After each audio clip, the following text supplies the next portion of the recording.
Hey everybody, Dylan Bowman here, one of the founders of Freetrail and the host of the Freetrail podcast. Thank you for watching our video podcast. A couple of things before we get started.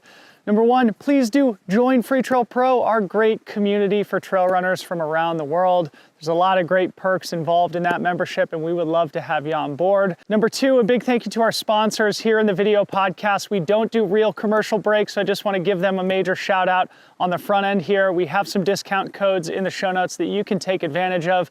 Number one, Speedland, of course, the makers of the GS Tam, the shoe that bears the Freetrail logo on it, and a product that we worked on to bring to market in the spring of 2023. Our other annual partner is Gnarly Nutrition, makers of fantastic training and racing nutritional supplements that will really help you on your trail journey. We always have a third partner on the show that rotates throughout the year. So depending on who it is now, you can find a link and a discount code in the show notes for that partner as well. But a big thank you to the sponsors who do make our podcast possible.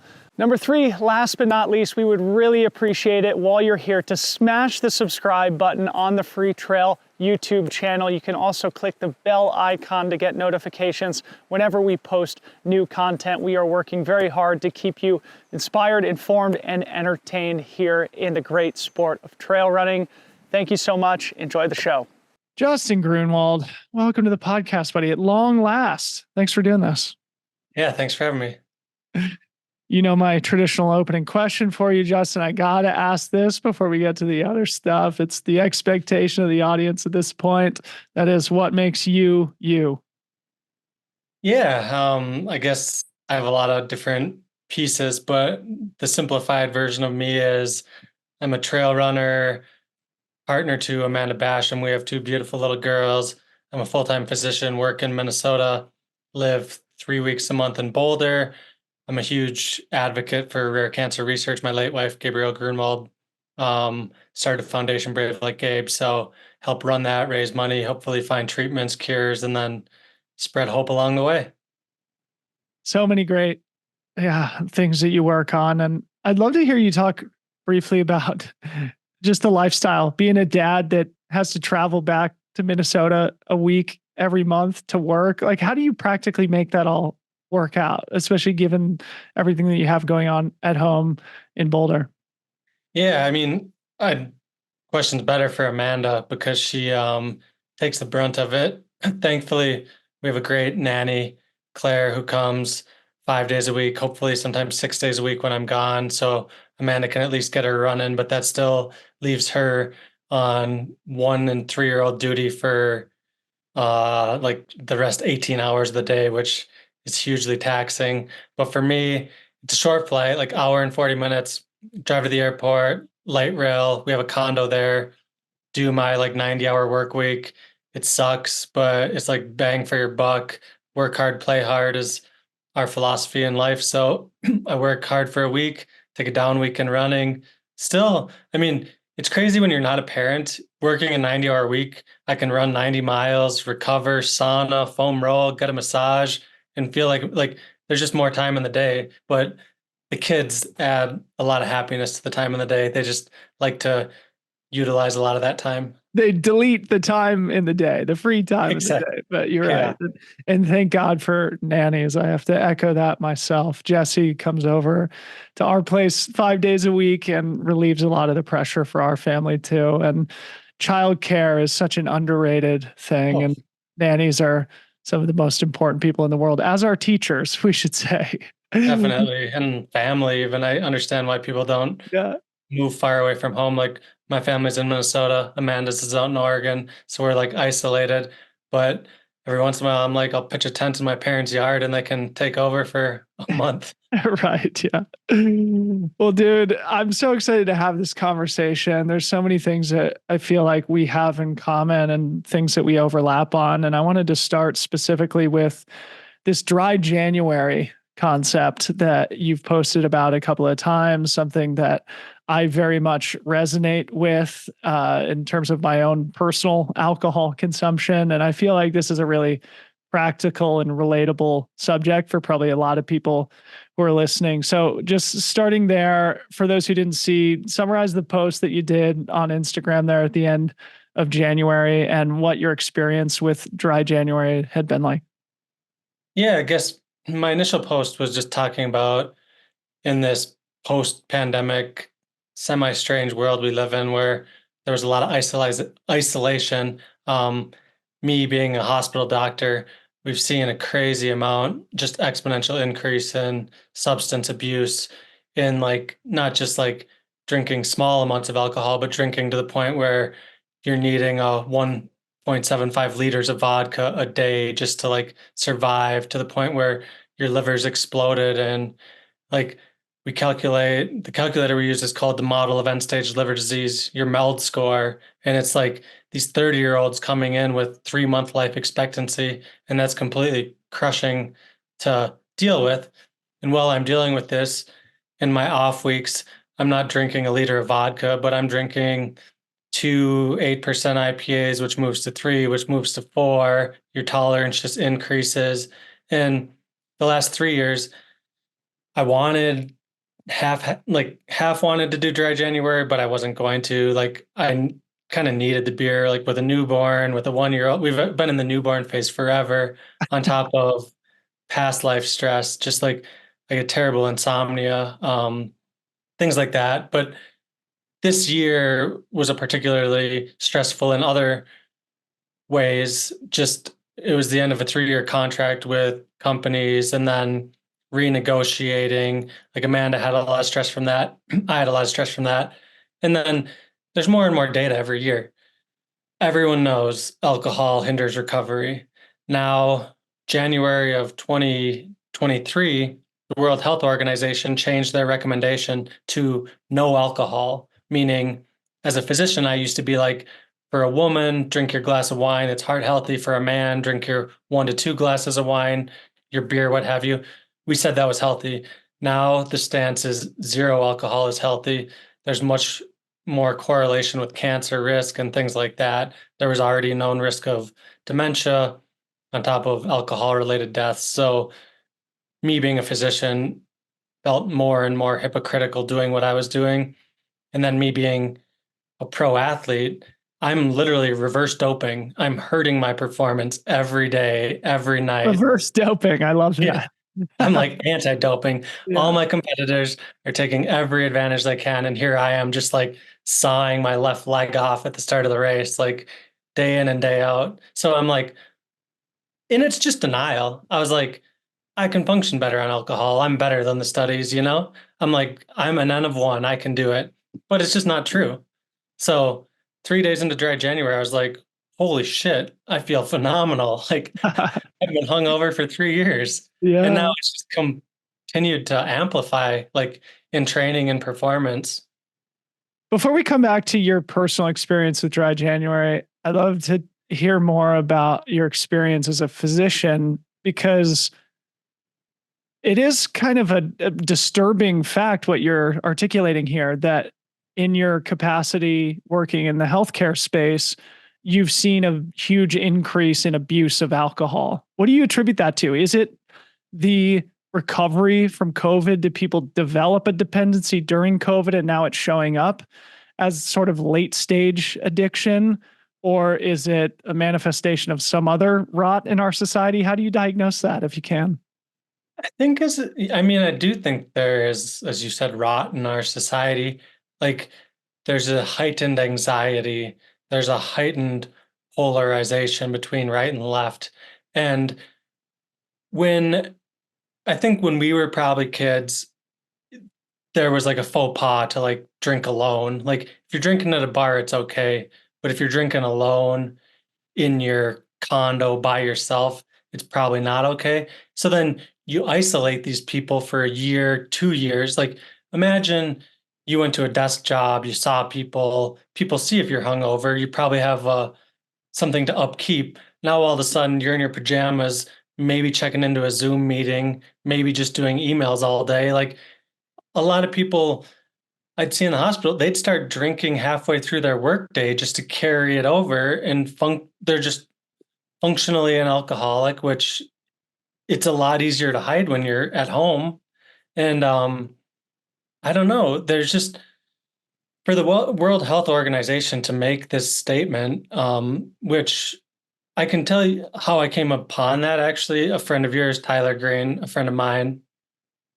So I never felt sheepish about my drinking. I never felt really concerned about it. I'd always be like, I knew in the back of my brain it was hurting my performance, but I went to crew him at Western States to pace him. His three buddies, Mike, Matt, and Jordan.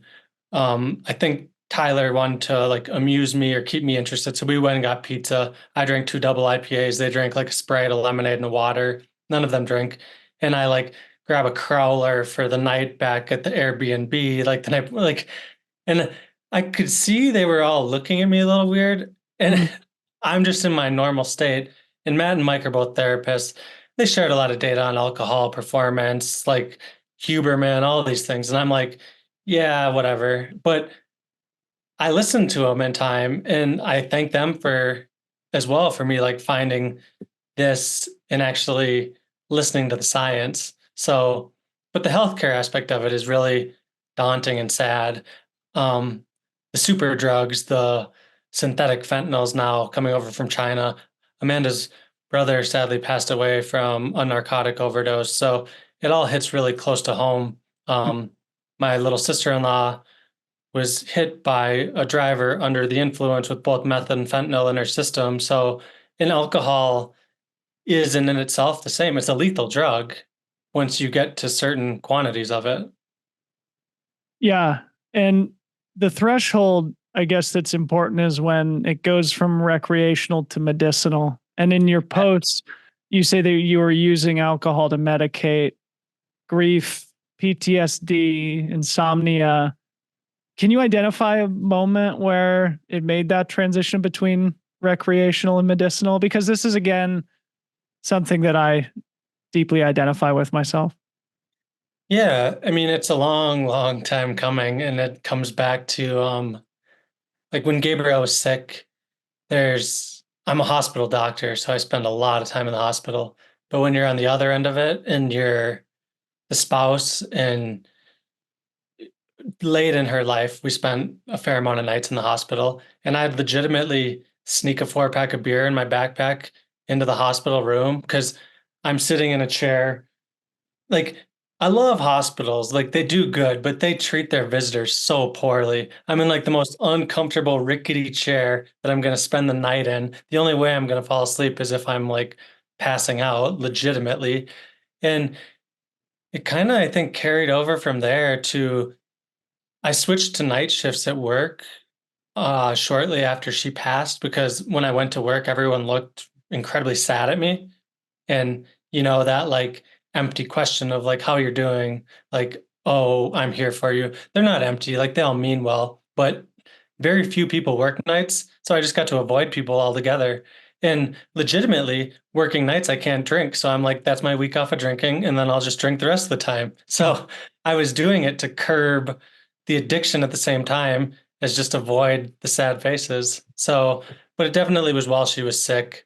It just became a coping mechanism. Yeah. And I mean, not to equate my own experience, but like drinking is the ultimate pressure relief valve. And so when you're going through anything, whether in my case, it's just day to day stress and anxiety of trying to own and operate a business and having a young child and needing to make sure my wife and son are fed and we keep a roof over our heads. Like that's the simple stress that millions of people deal with. And millions of people turn to alcohol as a result of dealing with that stress. Your situation was obviously much more concentrated, severe, powerful. And, I think there's just a lot of people who use alcohol as that pressure relief valve of my life feels overwhelming right now. This is my safety blanket. And it becomes sort of a slippery slope or a self-fulfilling dangerous progression, doesn't it? And actually, you say this in your post, like there's a difference between a bad habit and an addiction, right? And like you talk about going from 1 beer to 2 to 4. So maybe if you want to say anything about that progression and then, how that turns into habit and maybe, I don't know if you use the word addiction or abuse to characterize your own consumption, but that progression is something that I think as we build tolerance is underrated. isn't it? Definitely. And I mean, that's just it. It's the tolerance piece and the when I started drinking those beers, like I'd feel kind of crappy after two strong IPAs in the morning. Then when two became the normal, I'd drink and like it almost be where at 11 o'clock at night, I'd be watching some garbage college basketball game because I love sports and that's what I do. And it'd be like, I'm going to open this next beer and I'm going to feel 30% worse in the morning, but I'm just willing to do it. And I literally go through that in my head. I'd be Yeah. like, there's a spindrift or there's a beer, there's a spindrift. And I'd like toggle back and forth for 5 minutes and be like, beer, okay, like easy answer. It's And like I I don't will know feel why. 5% better for 20 minutes and Exactly. 30% worse tomorrow. Yeah. And But fall still, asleep 5 minutes faster. Like, right. Yeah. but it's crazy. And it is, I mean, I definitely, in medicine, again, we use like the cage questionnaire. Do you feel like you should cut back? Do you feel agitated by people? Do you feel guilty? And then do you need like an eye opener? The eye opener is the ultimate, like where you're waking up needing a drink to like calm your nerves. And I was failing the cage questionnaire in a medical perspective because I was like feeling like I need to cut back. I was feeling guilty about it. Even like when Tyler's friend Mike and Matt pursued, like I'd feel agitated. I'd be like, no, like I'm gonna get cancer from the sun anyway. Why are you hating on my beer? Like, you know? So it was all there. The writing was on the wall. It just when you finally listen to that writing, and I think it took for me, thankfully I have athletics. Like I think if I wasn't trying to compete, like you were talking to Mario about John Ray and Hayden, like the professionalization of sports, like Tom Evans friggin' having every thermo regulation, like God knows what these guys are doing. And I'm drinking 4 beers before my race. Like I still want to beat them, but I got to give myself advantages because these guys are taking every advantage. Yeah. Not only are they great athletes, but they're not reverse doping themselves into oblivion. Exactly. Yeah. I mean, it's true. I mean, I've lamented my own, you know, lack of performance or feeling as if my capabilities as an athlete have cratered in the last 2 years. But simultaneously, the hard truth is that my alcohol consumption has vastly increased in the last couple of years. And those two things, I'm sure, are not unrelated. So you said that you've always scoffed at dry January. What made you want to give it a try here in 2024 for the first time? Was it simply the athletic application? In the end, it was the athletic application. It was verbatim. It was conversation with sponsors, thinking, I think somewhere I never wanted to be a professional athlete in reality. Like I didn't. I'm a professional doctor. Like being a runner was enough. And there's nothing more powerful than being an unsponsored runner and kicking a bunch of people's asses that are sponsored. Like that's that target on your back once you're sponsored. So I never had an issue with that. Amanda convinced me to she's a great agent herself. She's a great coach, great everything, but she's like, you should get paid. Like you're doing pretty good.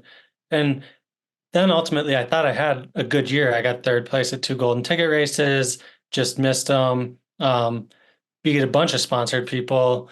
Uh, and this was in lieu of alcohol. So I think I had a lot of success with the alcohol as well. So I was even lying to myself further. But then I got told I wasn't that great. And I had this like sense of entitlement that I deserved to be sponsored. I deserve to be paid. And no one deserves that. Like we do this sport because we love it. And I kind of realized that. And then I realized I love it so much that I want to be the best I can be. And regardless of my love for Nelson hops and just different nuances of double IPAs, I can put that on the back burner and hopefully drink in celebration when I get those golden tickets and podium at Tarawera and do all those things. And that ultimately is more important to me.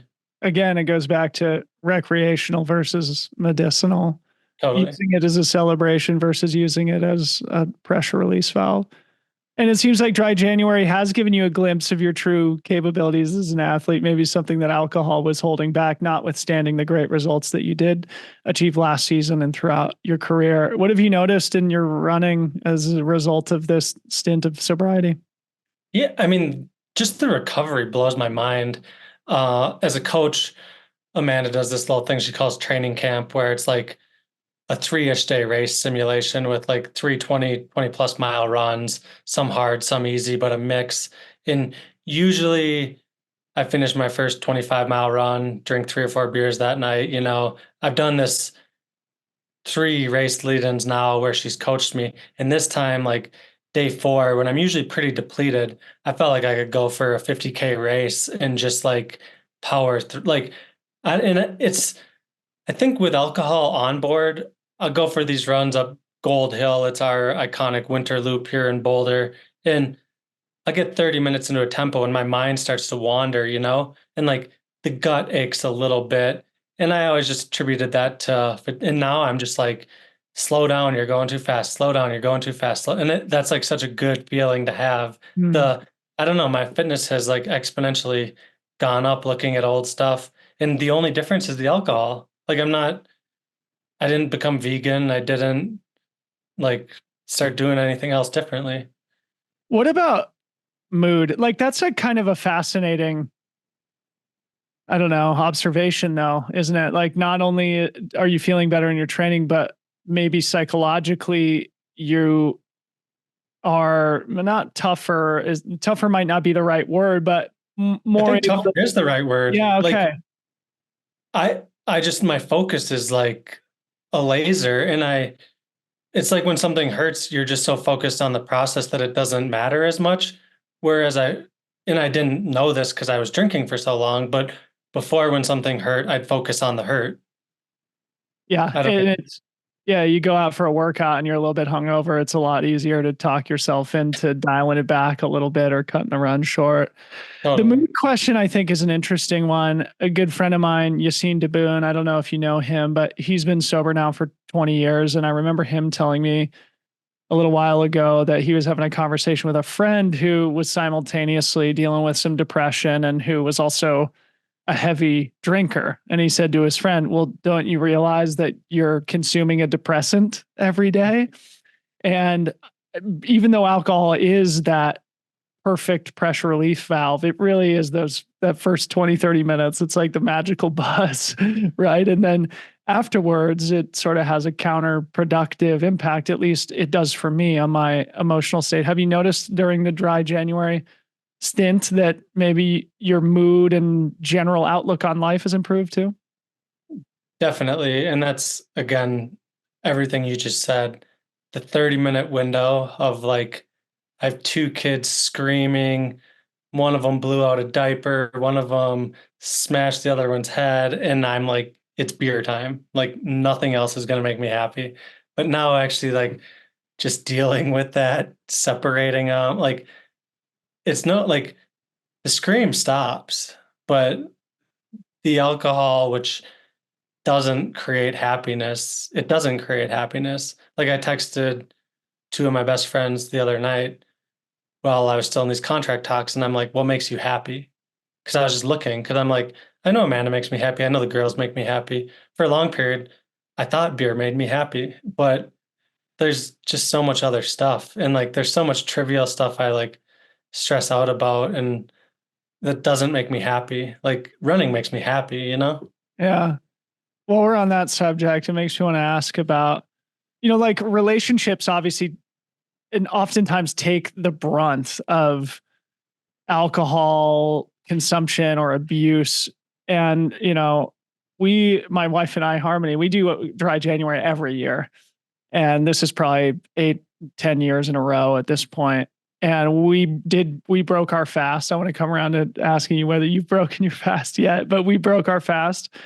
And that night, I had a couple beers, she had a couple glasses of wine. And that night we argued for the first time in a month, right? And it was something that we talked about the next morning of like, man, alcohol. It's just something that we have been talking about in our household for a long time is like, and we're not super heavy drinkers, but where does it fit now in our lives, especially coming out of dry January? We both feel a lot better. And as soon as we got back on the booze, we have an argument with each other. So if there's anything you want to add about, alcohol, because it is like great way to cultivate relationships with people. I mean, most of my best friends are people who I've, have had very long nights with, consuming substances, right? And so, um, like relationships can both be cultivated in those situations, but also at a certain point it becomes counterproductive, doesn't it? Definitely. And I think my brother got married in like Fort Lauderdale, Miami at the end of the year, like the weekend before New Year's. So it was a week of way too much drinking and just random spats between Amanda and I, which were probably more focused around drinking. There's always stresses of kids and those things, but that was another just realization that I think sometimes, especially like I'll work nights, then I'll drink like 4 beers, then I would I became a morning person in January, which is crazy and almost drives me insane. I'm getting up at like 6 a.m., seeing the sunrise, drinking my coffee, reading Sports Center articles. And before I'd lay in bed to like sleep through my hangover, I was like an absentee parent for the first couple hours of the day just because I forced myself to stay in bed until I felt normal. And that's such a waste of Yeah. time. And the majority of my runs are at noon because I was hungover until 10 and then I ate breakfast and then now it's 100 degrees out. So it's definitely been a huge change in that regard. And I know Amanda just puts up with me. She's a saint. I don't know how she puts up with me, but I know drinking did not add a ton of positivity. Yeah. I'd say in the one positive drinking did have when I met Amanda, I was drinking. Our first date was to Monkish Brewing, which is in Torrance, California. It's a really great IPA, hazy IPA maker. And the disinhibition of drinking, I think, allowed me more so to fall in love with her, where I was guarded and like in not a great place. So I am grateful to it for that. And not that I needed to be disinhibited, but I think once you lose someone or someone dies, you like have this need to be sad or you don't want to ever be seen happy. And then like you drink 2 beers and like you're like kind of forget that and you're like, oh, I can be happy with you. It's so true, man. So true. What did you think about the response to your post? I checked in before we started recording here today. I mean, it has over 5,000 likes, 200 comments. Like it clearly touched a feeling that a lot of people are wrestling with right now. Have there been any interesting DMs that have come your way without revealing any private conversations? What do you think of the impact of it? Yeah. I mean, I, my whole, I guess, I really don't love social media. And that's probably why I'm a difficult, I think in trail running, especially, you need to be an influencer and an athlete. Unless you're Jim Walmsley, then you can just be an athlete and be awkward on social media. No offense, Jim. Like you're not crazy awkward, but just like minimal posts, like someone else posts for you, that sort of thing. But I don't love social media, but there's a utility for it, for teaching, for caring, for spreading goodness, I believe. And I'm just crazy impressed with how many people first found sobriety and like remain sober. Like after a month, I was like, where's my 1 month coin, man? Like, I just, I mean, I say that kind of jokingly, but I've seen substance abuse my whole life and it was hard. I still haven't drank and I was almost going to Strava title my run today, like literally 37 beers or 37 days without beer for me is far more impressive than the 10,000 day run streaker. Like, I don't care if you run every day for 10 years. Like, I'm proud of this and I'm trying to keep it till Tarawera. Um, but a physician messaged me. He sent me that World Health recommendation, which I'd previously seen, but I thought it was powerful for him to message me that and say how he's been sharing that with his colleagues. And as a profession, we're massively failing to spread that information that I I would bet in 10 to 15 years, every 12 pack you buy, every bottle of wine, every bottle of vodka will say cancer risk associated with consumption of this, just like a pack of cigarettes. And the data is just coming through now. Everything's always 20 years removed because there's a boatload of money in alcohol, just like there was in big tobacco. So they're going to push it back the best they can, but like esophageal cancer, GI cancers, liver cancer, they're all alcohol related. Mhm. So we know this. And again, that's why moderation is key. Like for cigarettes, guess what would your prediction be? Sorry, this is off topic, but Yeah. for cost-effective medicine, how many cigarettes do you think you would have to smoke for it to be cost-effective and radiation effective to do screening CT scans of your lungs? Like how many cigarettes? Like probably multiple packs a day for a long period of time. Yeah, so it's one pack a day for 20 years. Okay. So 365 is days in the year, one pack, 20 cigarettes in a pack times 20. So we're talking upwards of, I can't even count that high, but like now, so like as a kid, maybe you like once took a puff on a cigarette and you're like, I'm gonna die of cancer. But it's literally tens and tens of thousands of cigarettes to even cost effectively screen you for lung cancer. So your point So is that, yeah, that's an immoderate approach to smoking. yeah. Yeah. And we just need moderation. But moderation sucks, dude. I mean, this is maybe an interesting thing to talk about because, like, this is the key for me. I suck at moderation. I hate it. If I have one beer, I intend to have four. And same is true for running. Like, I'm You do either that one night a week. well, but or yeah, exactly, exactly. But still, that one night a week or a couple of times a week, it has an impact. I mean, I'm at the point of It where I does. have four beers.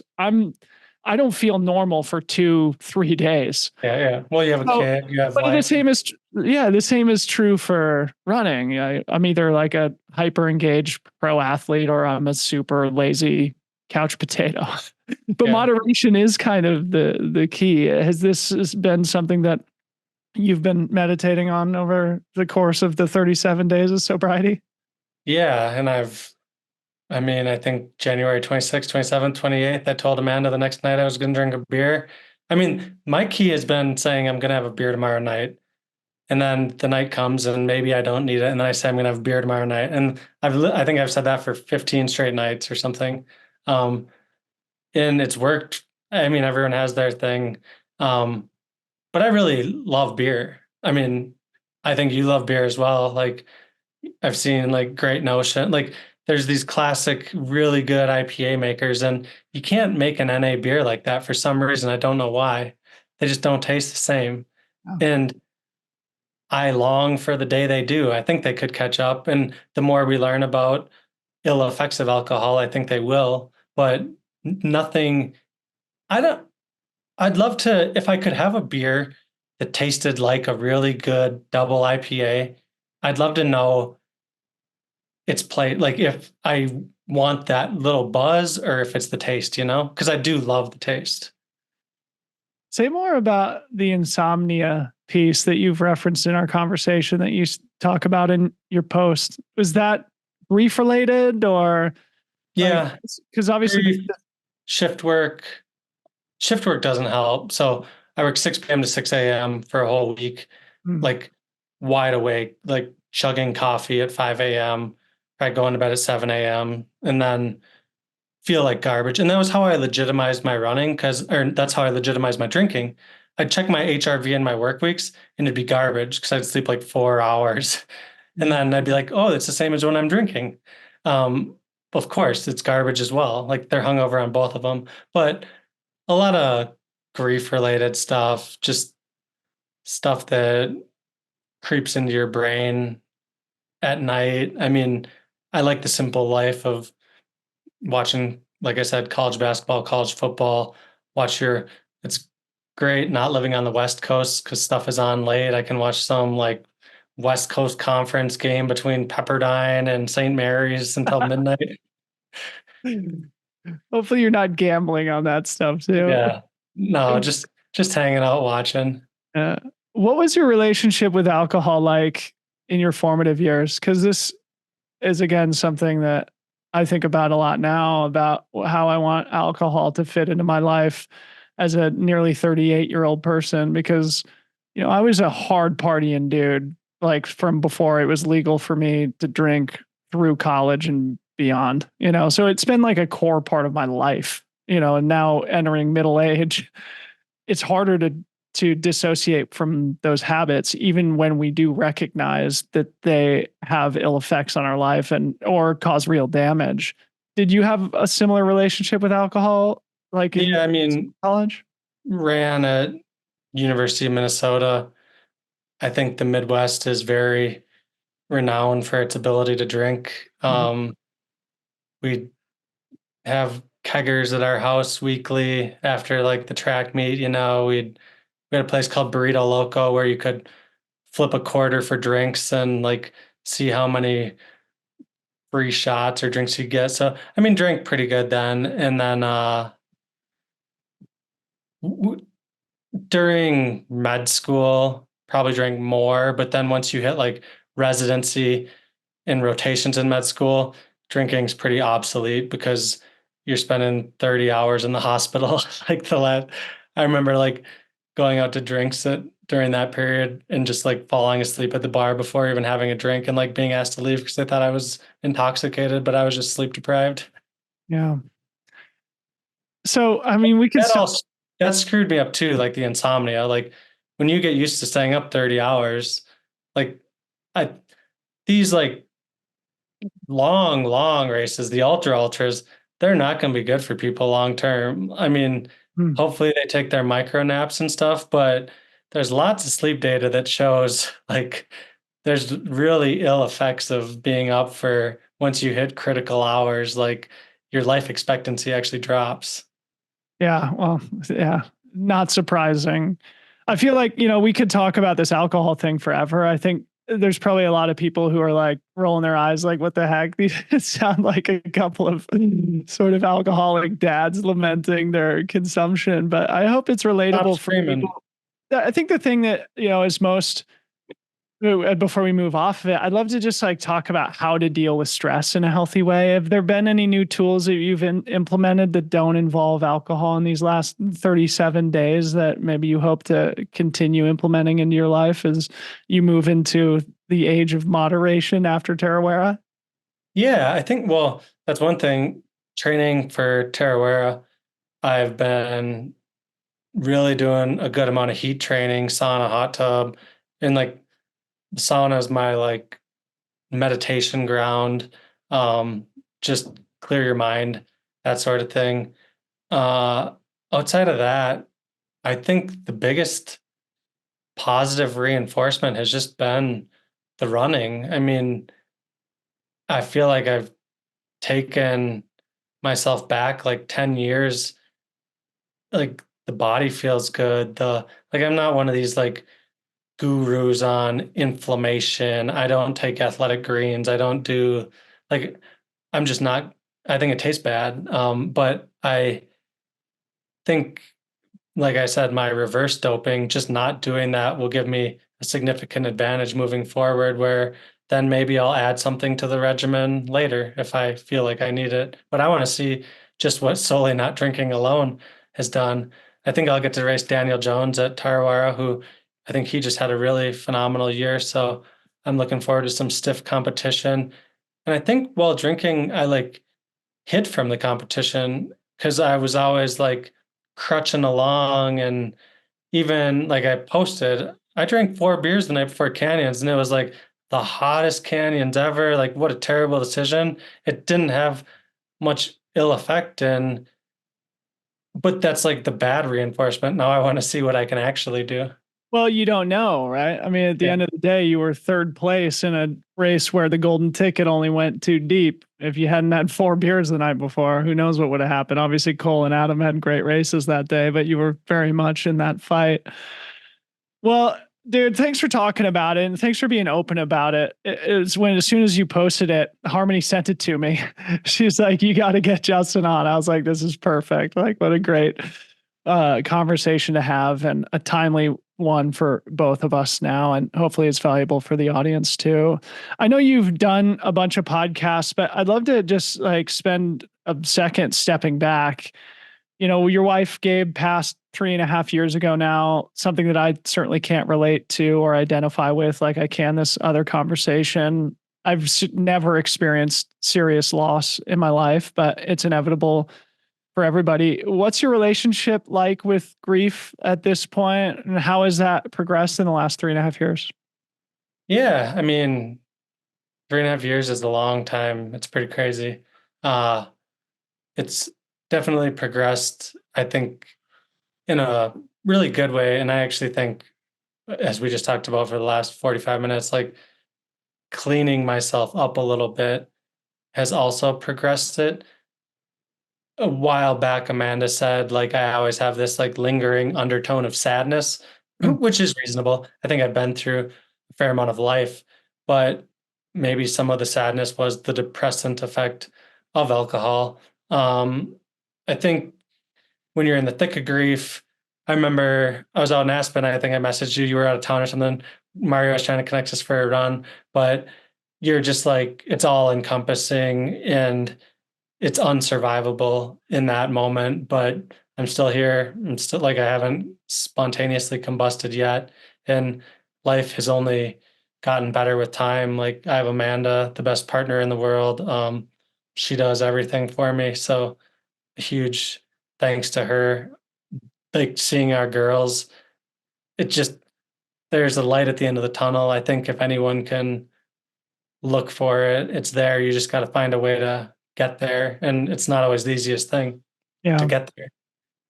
You recently posted about your brother getting married, and in the caption of that post, you say that him wearing a Brave Like Gabe t-shirt in some way led to him meeting his now wife, which struck me as kind of the perfect serendipity. Say a few words about that.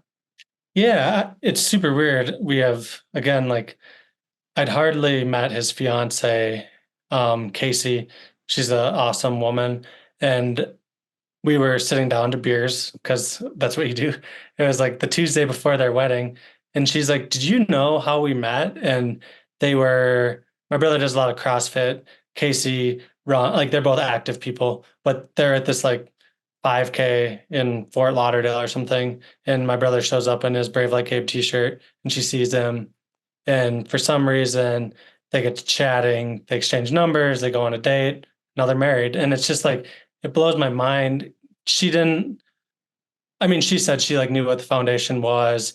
And then it's like he didn't exactly say he was my brother, but she'd like heard the story, obviously. So it's serendipitous and pretty cool. My brother's 42, he'll be 42 this year. And I was like, pegged him as a guy that was never going to get married. So now he's got this like wonderful wife and they're talking about starting a family and all that stuff. So it makes me super happy.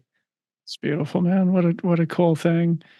So let's transition and talk more about brand and industry stuff right now. I know you have some thoughts on this. We've sort of been exchanging some messages.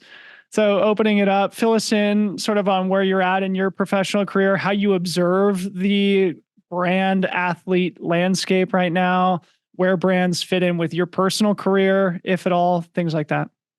Yeah, I mean, I think it's very eye-opening or kind of mind-blowing to me. Moving, Gabriel was a professional track and field athlete, which it's running, but it's not at all the same sport of trail ultra, and it's not at all the same sponsorship, consideration, usually not even the same athlete manager. So completely different things. So we're talking like hockey and basketball. But the professionalization of that sport came a long time ago. And I think ultra trail running is in the midst of the professionalization of the sport. I'd say you're a pioneer in professionalizing it, looking back on your career, which I think has a long way to go. And I'll always be a huge Dylan fan. So, Thank you. yeah, just seeing the OGs and their sponsorships, like obviously you're not still with North Face, but like the long-term things, like watching you move through brands historically, whether it's via your social media. But now I was with Ultra and Rabbit Apparel the last 3 years. Actually, huge thanks. I gotta mention his name just because AJ Sousey just moved over to Ultra. He's the new athlete manager, moved over from Saucony. I'm not sure how long he was there.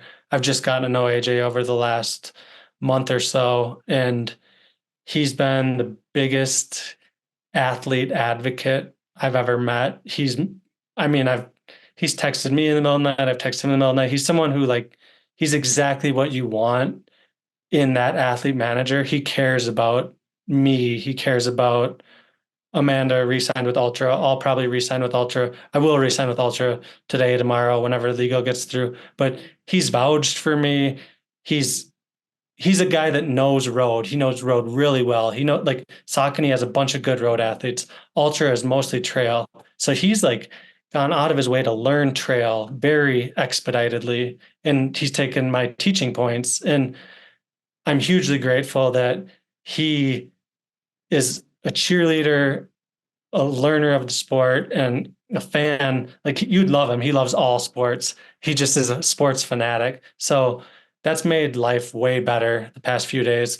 Because with sponsorship with trail running, I think there's still a huge trail runners are expected to be influencers.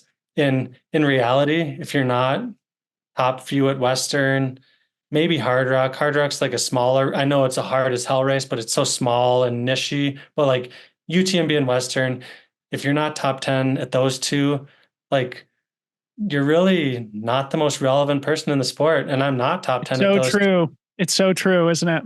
Yeah. And Like that's what brands want. Like you either race Western States or one of the UTMB races, or you don't matter. Isn't that's kind of the case? Maybe it we're is oversimplifying a little bit, but not by much. very little bit, I'd say. No. It's very hard. And it's like extra salt in the wound to be third. Like, I'm like, what about me? I like just missed the golden ticket by 3 minutes and by 8. Like, it doesn't matter. I missed it. Like, and that was the point to stop drinking because I probably left a few minutes in a course somewhere. But I get it from brands. Like, there's not a calculatable return on investment in your athlete. Like, it's just this big black box. And I think influencers probably garner a larger return on investment because they're relatable. Like the 200-pound version of me going over the trails versus this like scrawny, emaciated 100-mile-a-week version of me. Like the 200-pound version of me is going to sell more shoes because it's more relatable. Yeah. I don't know. But I think, I hope in the next 10 years, ultra running becomes a sport on its own. You don't need to be as much of an influencer. Everyone will always need social media and some sort of following, and you have to be a good brand advocate, but hopefully performances can shine through. And hopefully there's a lot of really, like when you won Mount Fuji, that was like my go-to. Like I was like, that's the coolest thing in the world. I couldn't care less about Western States, but like the scenery of that race, the beauty, like everything to take it in, like that was me falling in love with the sport. And it was you in this environment that I thought was so majestic and I just wanted to see. But brands don't always care about that. Yeah. You have said here in the pod, and I think you put up a post about this too, just like the frustration of having to justify your value to a brand, even when you're, in the mix for those golden tickets, like you're finishing on the podium at a golden ticket race, which in and of itself should justify some sort of a sponsorship. Simultaneously, the sport's exploding globally. We know a lot of these brands are making a lot of money off of that growth. And, you can only hope that it trickles down. I was talking to somebody recently because Amer Sports, the parent company of Salomon and Arc'teryx, went public last week. And in preparation for doing it, they had to report earnings and stuff like that. And this person, it was a pro athlete. I don't know. I don't want to name him just in case he doesn't want to be named, but he and I were talking about it. And he made the observation that Salomon did $1 billion in sales last year, and 65% of their sales come from footwear, meaning they sold $650 million of shoes last year. Obviously, that's not pure profit, but there's room to have some of that trickle down to the athletes. But at the same time, the athletes do have to show value back to their sponsors, and it's a difficult balance. And anyway, it'll continue to be that way for, time immemorial, I think, as long as people are being sponsored. Anything you want to say about that? Yeah, I think it's also really hard. I think for me, needing a sponsor, like being like, I'm a huge advocate of people getting their worth, but then there's a bunch of really good runners that are taking gear deals, taking free shoes. And that, in the end of the day, does diminish some athletes' worth because it's just free advertising.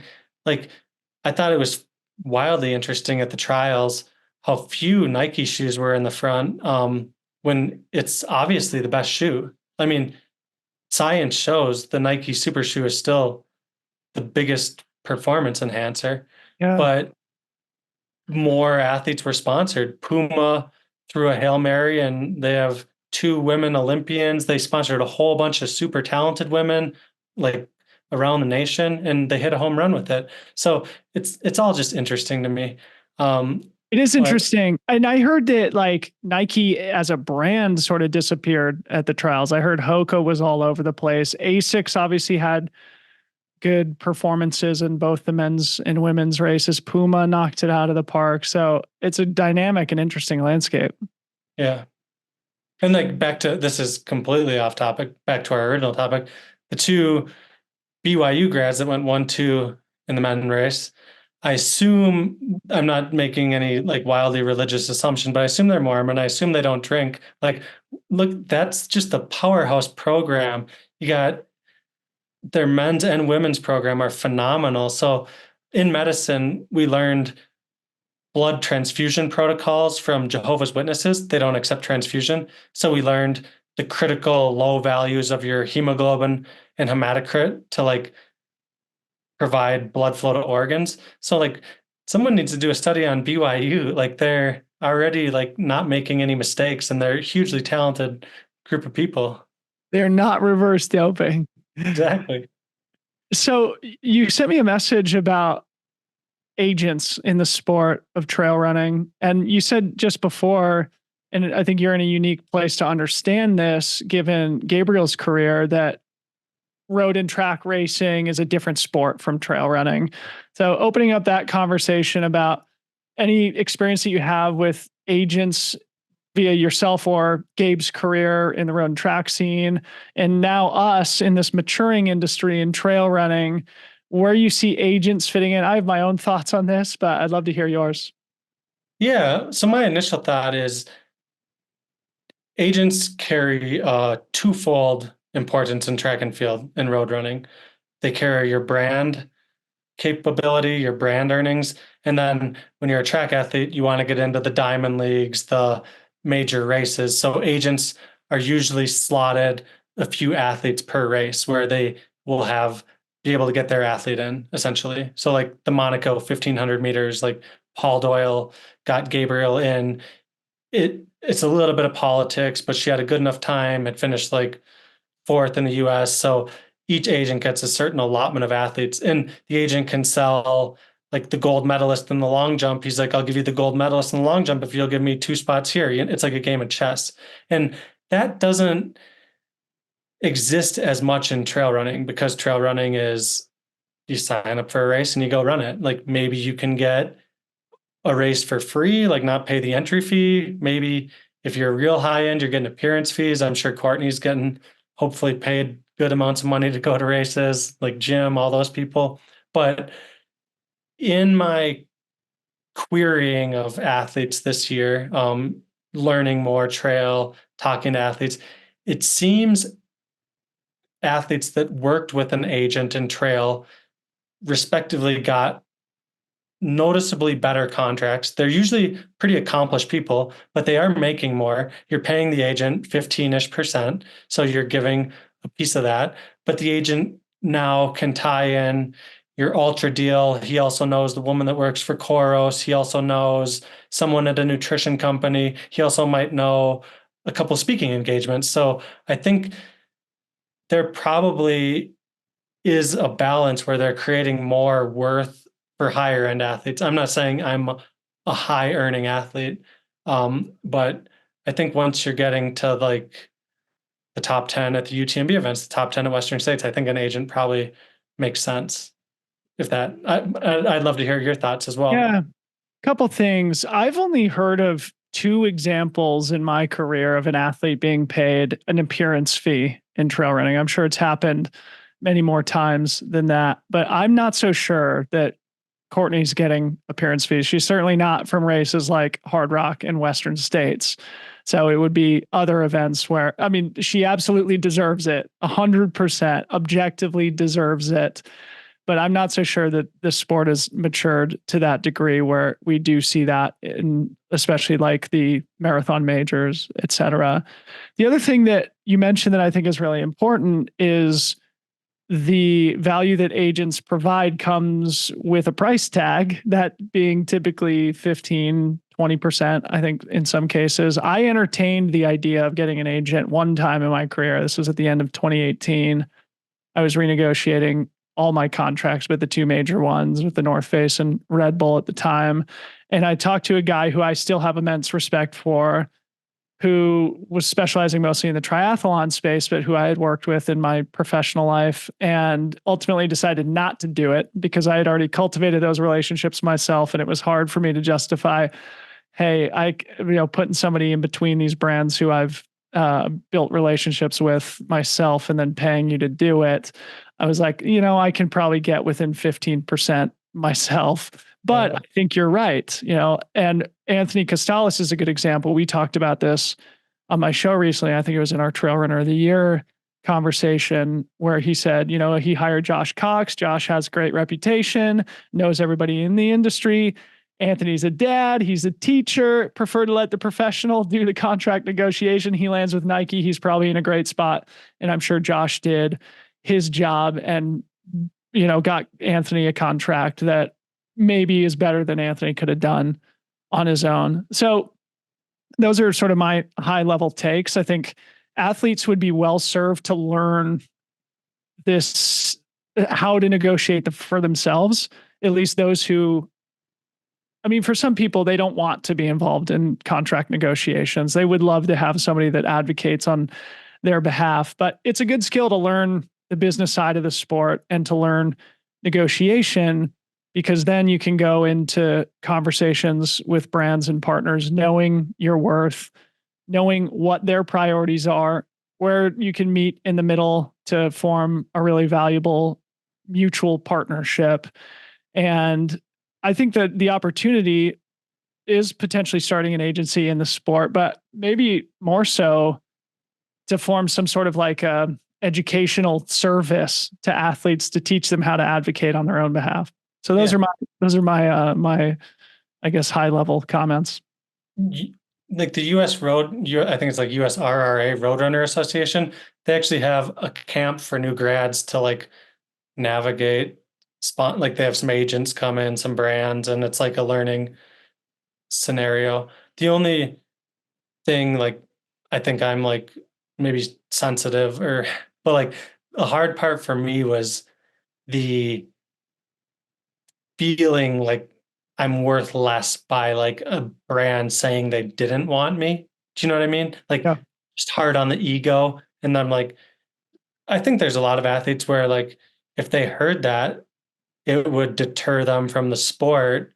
And it really like deterred me for a few days hearing that like, you're not that great, man. Like, and they're not wrong. Like, I hope to be better, but, it gave me like a 3-day cycle of like, 4 beers, 5 beers. I don't want to run today. Like, what's the point of it all? And then finally I went for a run and it was beautiful out. And I'm like, oh, I'm going to do this. You know?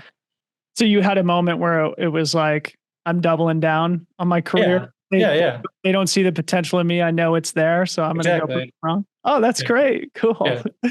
Tying it back to dry January. Okay. This is great. Anything else you want to say about like kind of state of the sport stuff? I mean, it is a really interesting moment. The other thing that pops into my mind now as we're talking about sponsorship and stuff is, I mean, it's evolved for me a lot in my career. Like when I was 25, all I cared about was just being sponsored, and nothing was cooler than just getting a box of free gear at my house and wearing a t-shirt with a brand logo on it. Now I feel like it's a tedious, tired thing. And I've whatever, I've outgrown it, or I've aged out of that part of my life. And also Anna Frost was on the podcast recently, and she said that this is her first year ever, or at least in the last 20 or 25 years, where she's not had any brand partnerships. And she feels like a sense of freedom to not be associated with a brand. So anyway, representation of, what athletes feel. I don't know. It's both like an attractive thing to have sponsors, but also there's a feeling of freedom and being absolved of that responsibility too sometimes. Yeah, I mean, I definitely think it's a two-edged sword. The big, like I just praised AJ, the big selling piece for me was getting to work with someone new to the sport, someone very eager to learn the sport, and hopefully, like I saw your Black Canyon email just came out, like the preview. You missed my guy Makai Clemens. He's going for the win. He's my pick to take it all. But I think he's sponsored by like Dry Max Socks, which I don't know what that sponsorship entails. But there's some low hanging fruit to sponsor and like some super up and coming great athletes. And I'd love to, in a different life where I didn't go into medicine, I'd love to be like an athlete manager. And do you know who Capriati is from Nike? He used to be, Yes. Yeah. yeah. So like he is the end all be all. Sorry, my phone. The best athlete picker in the world. Like if he picked an athlete, there was 100% chance they were setting an American record, getting a gold medal. Like there's not a better talent scout in the history. And he was a bad dude. Like he got a lot of bad press. I'm giving him his due, like best talent scout ever, but an absolute bad person. But I think trail needs more of these talent scouts. Like Nike's clearly doubled down. They have talented runners. I think Caleb Olson's super talented. They just picked up Costales is super talented. Tyler, phenomenally talented. Like they go for the creme de la creme, and I love to see that. So I want to see brands kind of go at it with their top end talent, you know? Yeah, it's a service that I've thought about trying to provide through Freetrail, but I'd also like to just start sponsoring athletes myself through our little rinky dink operation. But we're not selling $650 million worth of shoes, unfortunately. Maybe in the future. Maybe in the future. Let's talk about your own running. Do you still have some time to keep talking here? Yeah. Okay, cool. I know you're pointing towards Tarawera, and it seems like you're in a really good spot, especially coming out of dry January, et cetera. You narrowly missed on the 2 golden tickets last year, as we've talked about. How are you thinking about your own ambitions in the sport generally, and specifically as we point towards Tarawera? Yeah, Tarawera. We were going to go as a family last year when it was a golden ticket race. My work schedule got screwed up, so Amanda went alone. I've always wanted to go there. I think I go in a little bit sheepishly with it. I was hoping you and Mario would delve deeper into the UTMB saga.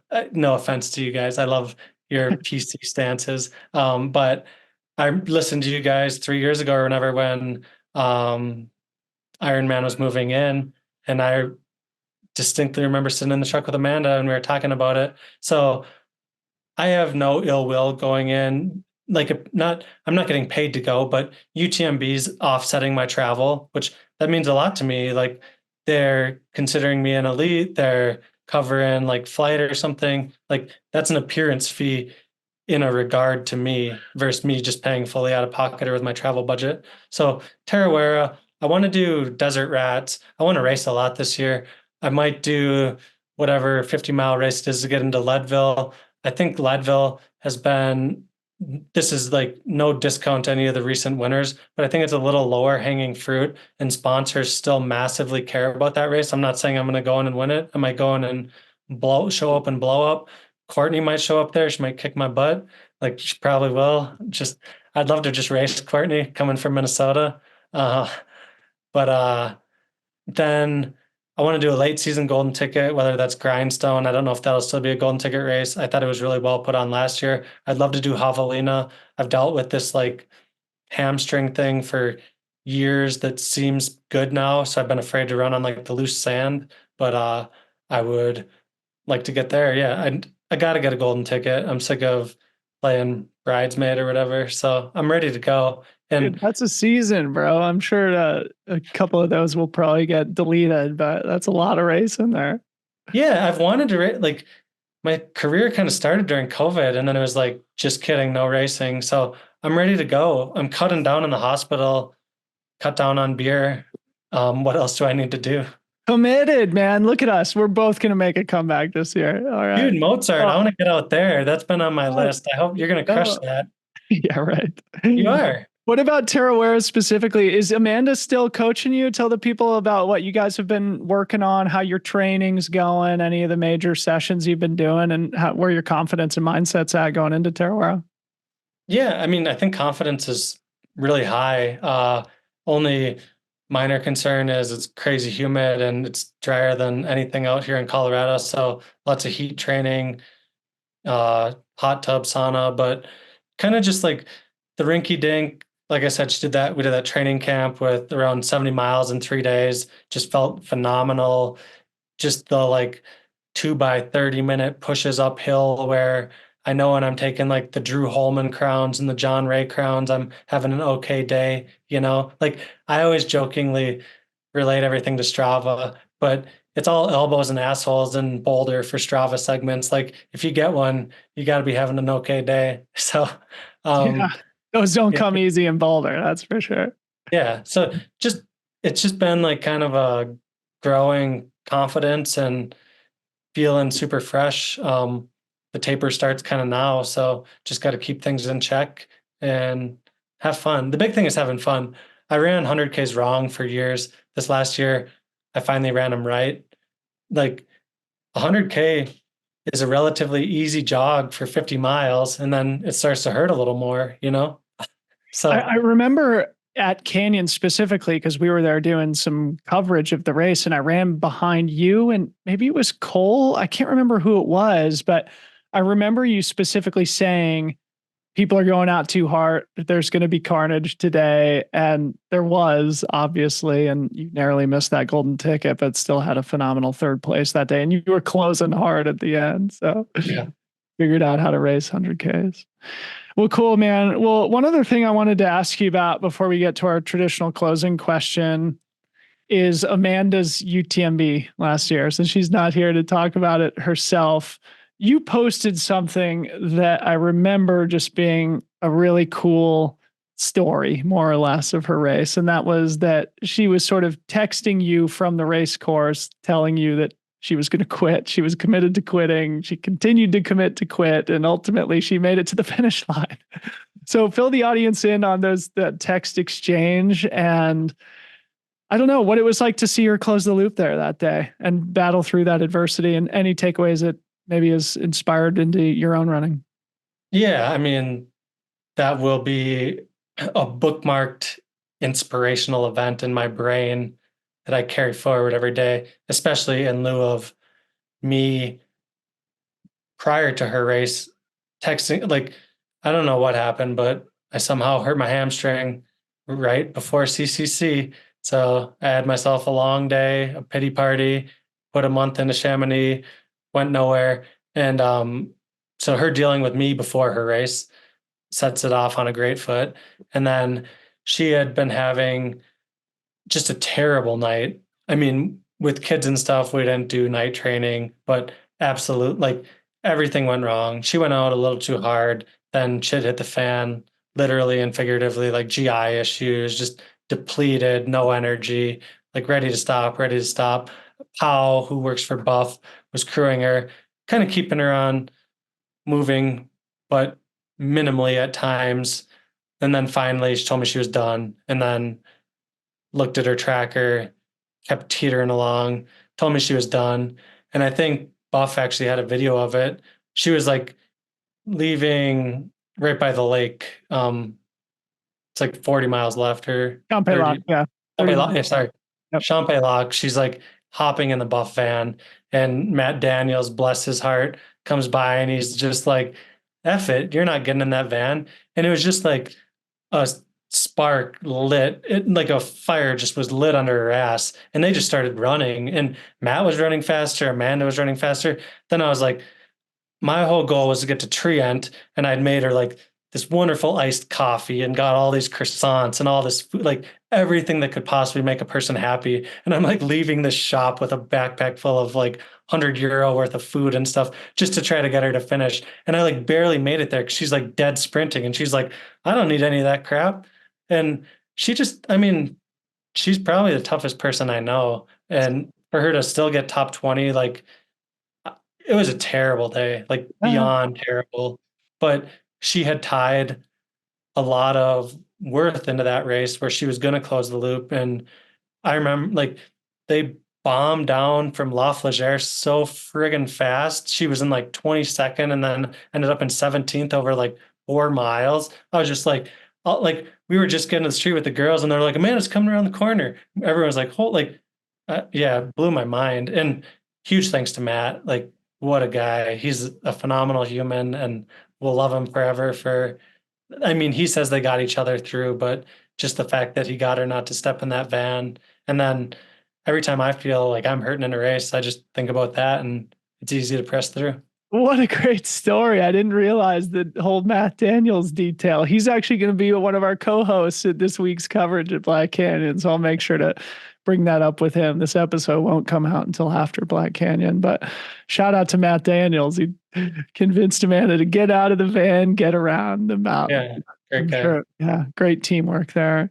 Well, Justin, dude, it's great to have you on the show, man. And again, yeah, major admirer of everything that you do personally, professionally, in the sport, with your foundation, et cetera. I have my traditional closing question before I let you go. And that is just, who is one person that you admire, can be inside or outside of sport, living or dead, and why do you admire that person?